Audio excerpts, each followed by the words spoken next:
Welcome. All right, so today is easy. We have a short bit of information to cover. I'm not saying it's going to take just 2 or 3 minutes, but we only have 5 slides, and some of them are a bit repetitive, so we won't spend a whole lot of time on each one of them. And I have another set of AP Classroom problems for you. So that's all we're doing today. I'm going to talk about endosymbiotic theory, mitochondria, chloroplasts.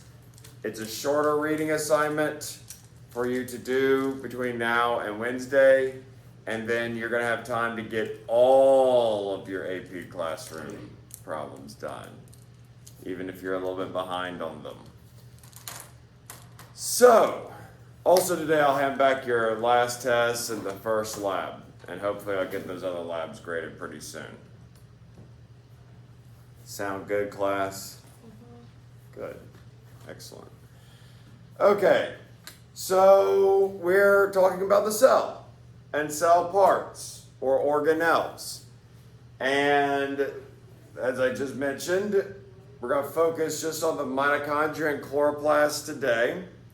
Next unit, we will go into great depth on mitochondrial function and structure, and the same with chloroplasts. But for today, we're doing a bit more of an overview just so we can talk about these cell parts. Now, I kind of prefer talking about the organelles first, but I'm going to go in the order your book did and start out with this kind of strange but really neat theory called the endosymbiotic theory. So let's talk about that word before I tell you about this hypothesis or theory. It's a relatively new idea, meaning it's like 50 years old. What does endo mean? In? Yeah, within or inside. Biotic refers to what? What's biology the study of? Life. It just refers to life. Sym is a little bit weird, but it refers to what? What's a symbiosis? Symbiotic. What does that mean?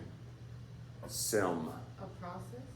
Huh? Good question. I mean, good guess, but not the answer. Kind of, or together. There's that implication there. So basically, we're going to talk about this concept where things are living together within one another. This is a strange idea, but it's kind of fun. So this theory essentially seeks to explain why mitochondria and chloroplasts are so weird and where they came from. And we're going to talk about why they're kind of weird when we get to them. And I'll mention a little bit of it on this slide as well. So here's the deal. Mitochondria, which is a cell part in almost all eukaryotic cells, and chloroplasts, which you find in what kind of eukaryotic cells?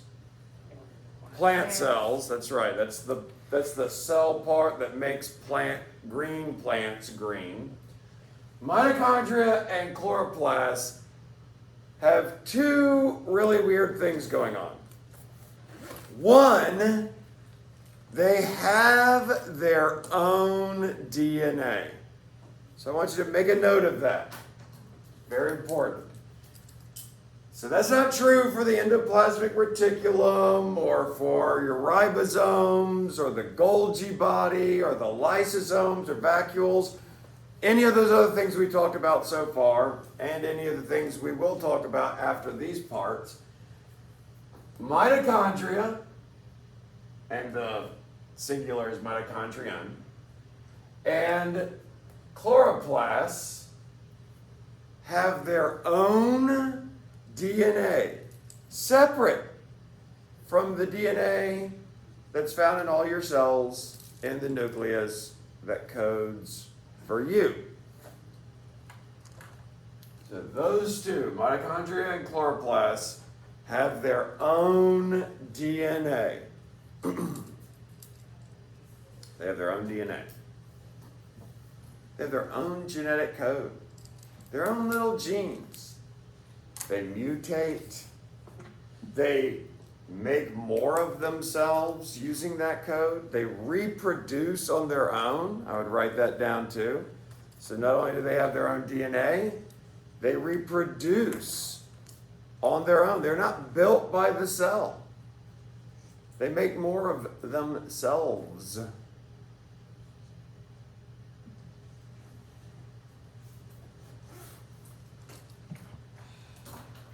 They also have their own ribosomes. So when they need proteins, they just make them themselves. They don't need you, even though they're structures within your own cells. They are very independent little things.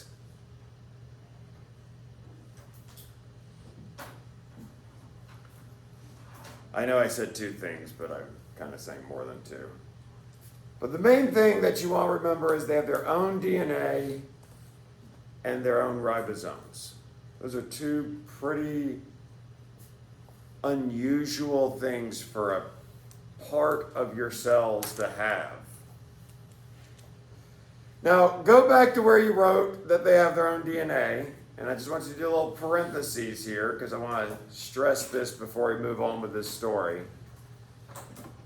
Their DNA, when I say they have their own DNA, it is very similar to bacterial DNA. It's like the DNA of a prokaryote. You could say it's prokaryotic DNA.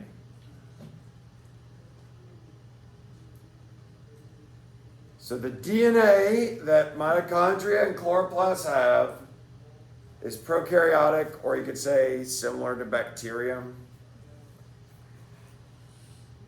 We'll talk about what that means, but for now it's just not important, but for now just know that we can tell. So their DNA is not like your DNA. It's not like, oh, well, maybe they stole some of your DNA or copied your DNA. It's not your DNA. They have their own DNA, and it's not yours. It's not even like your DNA. So this really bothered the scientific community at first when they discovered these things about these organelles. Now, it took until fairly modern, recent times to find out that they have their own DNA and ribosomes. These are hard things to find out about when you have structures so small. So the idea is this: to explain why they have their own bacterial-like DNA and ribosomes and they reproduce on their own, to explain that we have this concept called the endosymbiotic theory.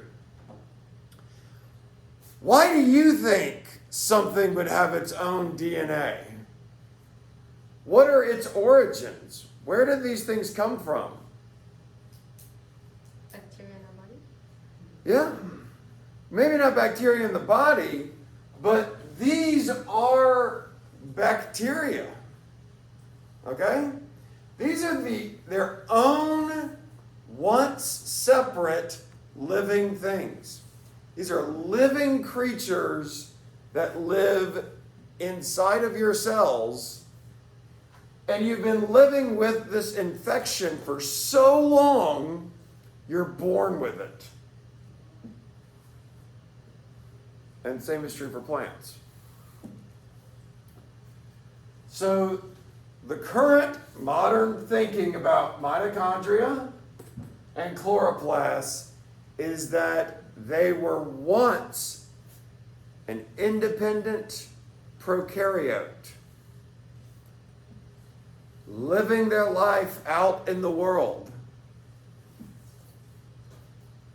And somehow, and this is what we don't really have any evidence or record of because this probably happened 1 to 2 billion years ago, at some point, a larger eukaryotic cell with a nucleus and all these other organelles that we have and we'll talk about actually engulfed, ate, brought in some sort of bacterium, some sort of prokaryote. And that prokaryote, instead of being digested, actually adapted to living within its new environment, which is the inside of our cells. And apparently, after that happened, a similar event happened again at some point, in which the chloroplast, once an independent free living thing, was engulfed by some sort of mitochondria containing eukaryote. This cell would be the ancestor of all what? Plant cells. All plant cells. That's right. Chloroplasts are what we would call a plant organelle. Again, we're going to talk about what they do and all in a little bit. But chloroplasts are found in plant cells, and plant cells basically got their start by engulfing some sort of bacterium that could photosynthesize. And of course, as a collection of animal cells, you and all other animals would be descendants of some sort of eukaryotic cell that engulfed the mitochondria, even before this second part of the process happened. So these are living things that we call cell parts. We call them organelles. I don't think there's any evidence they can live outside of your cells anymore. They have lost that ability. But inside your cells is their world. That's their home. Which is very bizarre. You have a 1 to 2 billion year old bacterial infection that has been with your ancestors for so long that if you didn't have the infection, you would die because of the critical role that mitochondria play. Again, they reproduce on their own. Whenever one of your cells splits or divides, which is another topic we'll discuss this year, these are splitting and dividing, and you just randomly shuffle them between your two new cells. Same with plant cells, and with plant cells, it's both mitochondria and chloroplasts that this happens to. So that's the current thinking. It's a very hard hypothesis or theory. I don't know where exactly we have this idea ranked on that scale, but it's pretty difficult to get good evidence to support it. But they do have all the characteristics of a living thing. So mull that over. Since we're talking about them, and since your reading is going to talk about them, I just want to point out, using kind of similar slides to the other organelles we've talked about, mitochondria specifically, and then chloroplasts, and then that's it for the lecture today. Again, these mitochondria have their own DNA and ribosomes, which is basically the two major things you would find in a prokaryote. Prokaryotes are very simple. They have their own DNA, they have their own ribosomes, they don't have much else. A few things I do want you to be familiar with because they will come up again in other units, so might as well get it now. The mitochondria have two membranes. There is an outer membrane and an inner membrane. So they're what we would call a double membrane structure.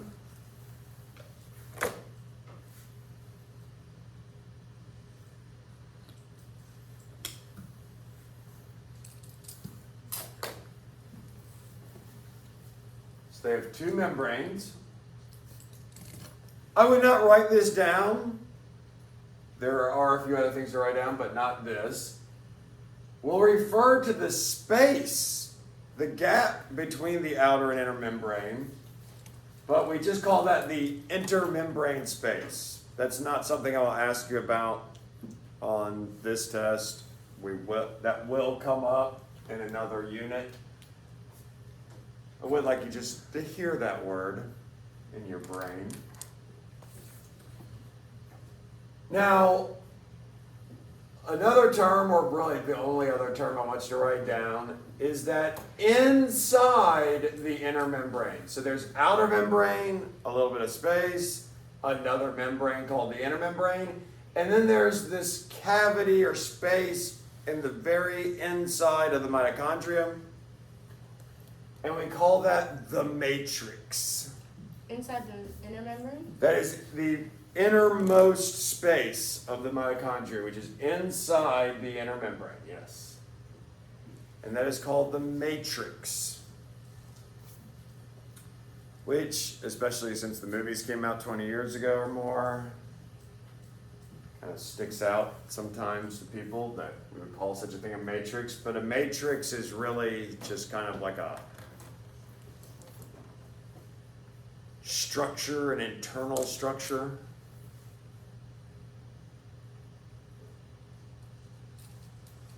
Now, all of those spaces and structures are important. There are things that happen at the outer membrane, there are things that happen at the inner membrane, there's things that happen in the space between them, there's things that happen in the matrix on the inside. We'll discuss in detail what each of those things are in another unit, but what collectively do all these things do? What is the function the mitochondria has in your cells? That's right. They take glucose and produce ATP. That's the function you need to know for now. Now we're going to go through every painful step of that process in Unit 3. Wait, you said they take glucose from our body to make ATP? Yes, so they take glucose from you and make ATP.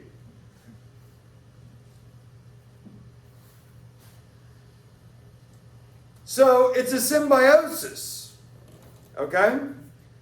Now, I just told you they take glucose from you. Well, that means we're giving them something. But the ATP they make, a lot of that comes back to you. So really, these guys, we need these guys in our cells because they are able to do that work for us, the conversion of glucose to ATP. And remember, what do you use ATP for? Everything. Yeah, the energy to drive basically every process in your body. So they are providing us with this very energy-rich source. We are giving them glucose. What else are we giving them?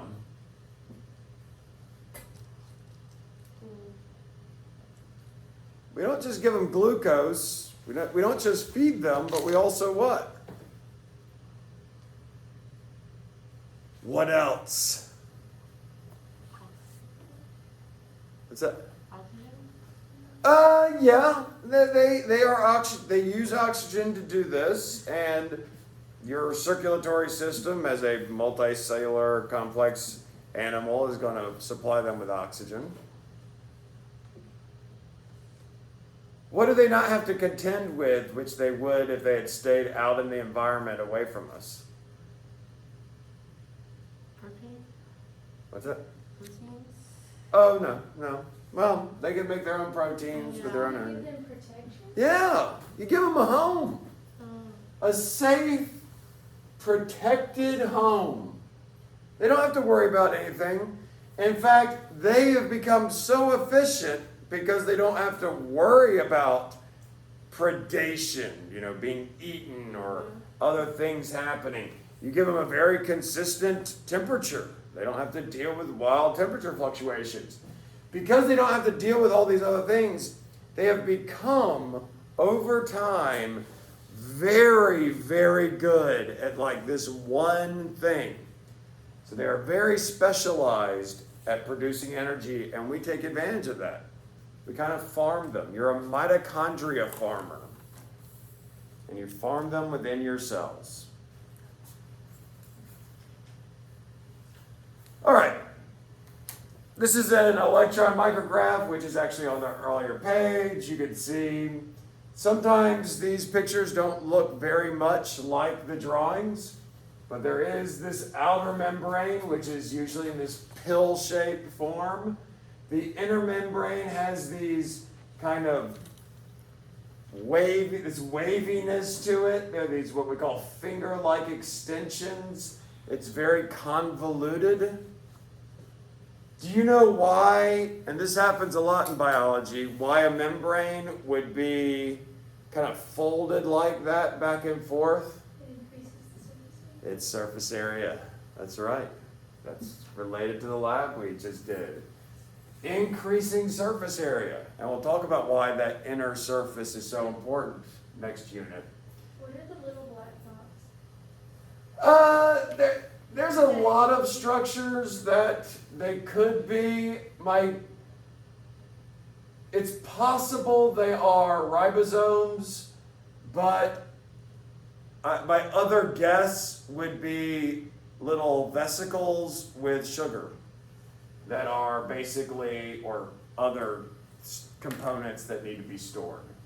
So they could be small storage components, which is not something you would see in a lot of prokaryotes, but they could be from us and just moving inside of the mitochondria. It's a good question, though. Ribosome would be a good guess, because they are very tiny. Okay, and then chloroplasts. Chloroplasts, again, are found only in plant cells. But here is a misconception that people have. Plant cells also have mitochondria. All right? So don't let that fool you. Sometimes the way we discuss it in class, where we're like, oh, these mitochondria are found in plants or in animal cells, and then we talk about them, and then we move to chloroplasts and say chloroplasts are found in plant cells. Sometimes people get the misconception in their head that plant cells don't have mitochondria, but they do. Plant cells have mitochondria. Plant cells need their food to be broken down into ATP just like we do. The difference, a major difference between plant and animal cells, though, is that plants make their own food and then use oxygen and mitochondria to break it down, just like we do. We just can't make our own food, so we steal it from plants. That's what you do as an animal. You steal from plants to get your food, while they work hard at making it themselves. Okay, so these are green in color, which is something else we'll talk about in the next unit. There is DNA in a bacterial form and ribosomes in these chloroplasts, so they have the exact same kind of structures that make us think they were once their own living thing. You can see here, this is like an algae filament with the green structures, which are the chloroplasts. This is an electron microscope image of it. But this is a lot easier to see when you draw it out like this. There are two membranes, again. There is an outer and an inner membrane. So these are a lot like mitochondria in some ways. But then there are two structures that mitochondria do not have that I want to talk about real quick. One is this term stroma that I want you to be familiar with. It is essentially kind of the fluid within the chloroplast. It's kind of like its cytoplasm. I know it's a weird word, stroma. I don't know where it comes from. But the stroma is this fluid-filled space within the chloroplast. And another strange word that will come up a lot, so I want you to go ahead and know what it means, is this word right here, thylakoid. Not a very mask-friendly word to say. Thylakoid.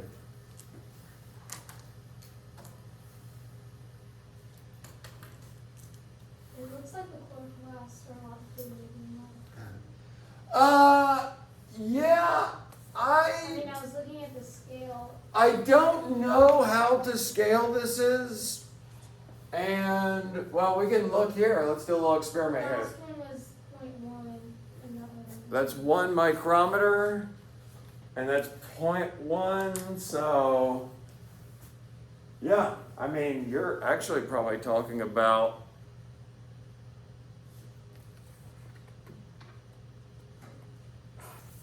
gosh, they may be more than 10 times the size. I have really never considered that. But there's a good reason they would be bigger. And a lot of it has to do with this thylakoid. The thylakoid is just like a flat disc. It's got this disc-like shape. It looks almost like a stack of coins when you have a bunch of them together. Each one of these would be called a thylakoid, every little disc. What does it do? They're basically solar panels. You can kind of make a note like that. The thylakoid is where you are absorbing sunlight to get the energy for photosynthesis. So the thylakoid is going to be your location where you absorb sunlight to get the energy that drives photosynthesis. So it's on top of, it's like on the leaf, like the surface of the thingy. Like the leaf of a plant? Yeah. So the leaf of a plant or any other green photosynthetic part of a plant, the cells that make up the green parts of a plant are going to be packed with chloroplasts. And that's a good point because the roots of a plant, those cells, no chloroplasts, or very few. It makes sense that these would be larger because you want to fit as many of these little solar panels as you can into these structures. And I just want to knock off here kind of pretty soon, but what is photosynthesis? What are you doing there? What I say sunlight, we're capturing sunlight to drive photosynthesis. What are you synthesis in photosynthesis? What are you synthesizing? You're breaking down oxygen to get energy. It doesn't require oxygen. You actually, photosynthesis glucose. makes oxygen Sorry, as a waste product. Glucose. But you end up taking carbon dioxide and producing glucose. Now, sometimes I just kind of smile to myself because I say, photosynthesis is taking carbon dioxide and turning it into glucose.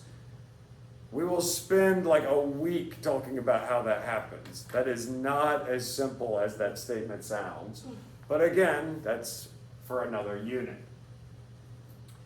So the idea here is these structures are given protection by the plant and probably other supporting materials.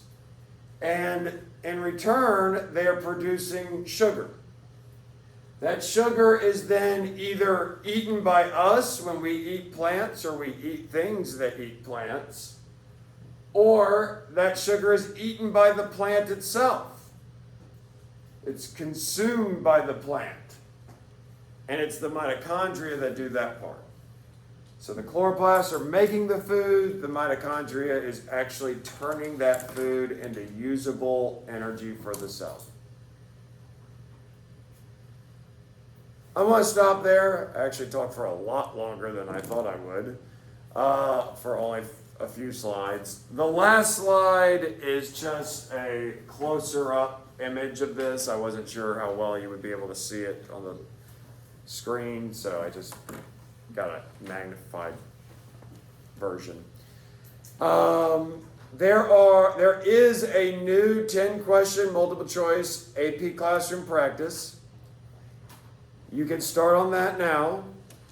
But if you have not done one of the previous ones, or if you have multiple AP Classroom assignments to do, I want you to use this time to get caught up on all of those.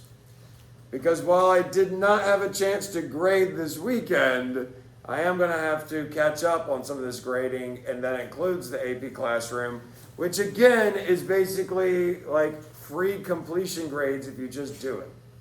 So if you can stop the video real quick there.